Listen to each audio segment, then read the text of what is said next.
하나님께서 보호해 주십니다. 오늘의 본문은 이사야서 17장 1절에서 14절입니다. 말씀 살펴보기. 다메섹에 내려진 판결이다. 보라, 다메섹은 이제 성읍이 아니라 폐허더미가 될 것이다. 아로엘의 성읍들은 버려져서 양떼가 지나가다가 몸을 뉘어도 아무도 그들을 놀라게 하는 사람이 없을 것이다. 에브라임은 요새가 사라지고 다메섹은 주권을 잃어버리고 아람의 남은 사람들은 이스라엘 자손의 영광처럼 사라질 것이다. 만군의 여호와의 말씀이다. 그날에 야곱의 영화는 시들고 기름진 몸은 야위일 것이다. 마치 농부가 곡식을 추수해서 걷어들이고 이삭을 끌어안아서 모아들일 때처럼 르바임 골짜기에서 이삭을 주워 모을 때처럼 될 것이다. 올리브 나무를 칠 때 가지 꼭대기에 2-3알의 열매만 남고 굵은 가지에 4-5알의 열매만 남는 것과 같이 될 것이다. 이스라엘의 하나님 여호와의 말이다. 그날의 사람들은 그들을 만드신 분을 바라보고 이스라엘의 거룩하신 분께 눈을 맞출 것이다. 자기들이 손으로 만든 제단은 바라보지 않고 자기 손가락으로 만든 아세라상이나 태양기둥은 쳐다보지 않을 것이다. 그날에 그들의 튼튼한 성읍들은 마치 히위족과 아모리족이 이스라엘 자손 앞에서 버려두고 도망친 성읍들처럼 폐허가 되고 말 것이다. 그렇다. 너는 너를 구원하시는 하나님을 잊어버리고 내 피할 바위를 기억하지 않았다. 그러므로 내가 가장 좋은 모욕을 심고 포도가지를 수입해서 심어서 심은 그날로 정성을 들여 울타리를 치고 다음날 아침에 싹이 트게 해도 병이 들고 시들어버리는 날에 추수할 것은 아무것도 없을 것이고 그때 내 고통은 고칠 수도 없을 것이다.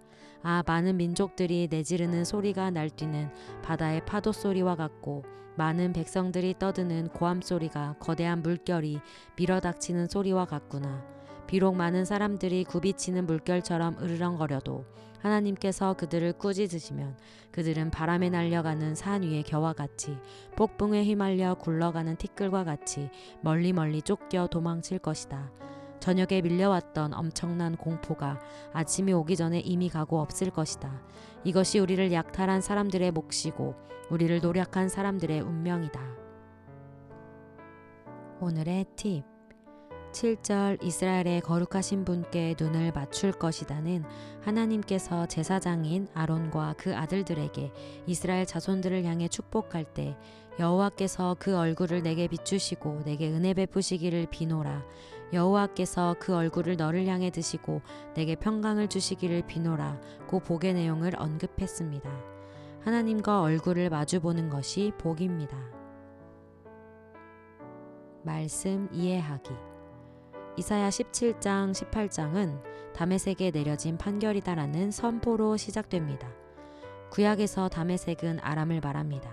그런데 오늘 말씀에서 아람의 심판을 이야기하실 때 이스라엘의 12지파 중 하나인 에브라임도 함께 등장합니다.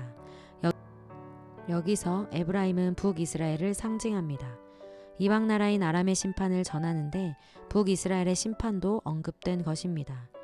그 이유는 이사야 7장에 언급된 아람의 르신 왕과 르말리아의 아들인 이스라엘 왕 베가가 예루살렘과 전투를 하기 위해 올라갔다 말씀과 연관되어 있습니다. 에브라임은 요새가 사라지고 다메섹은 주권을 잃어버리고 라는 말씀은 BC 732년 아람의 멸망과 아시리아의 침공으로 영토의 3분의 1을 빼앗긴 북이스라엘의 상황을 말합니다. 4에서 6절은 북이스라엘의 어려운 상황을 잘 보여줍니다. 이렇게 아람의 멸망 선언 가운데 북이스라엘이 포함된 이유는 하나님의 백성이 자신을 구원하시는 하나님을 잊어버렸기 때문입니다. 하나님의 백성이 이방인들과 동맹을 맺어서 그들과 같이 추수할 것은 아무것도 없으며 고통은 고칠 수도 없는 상태가 되는 것입니다.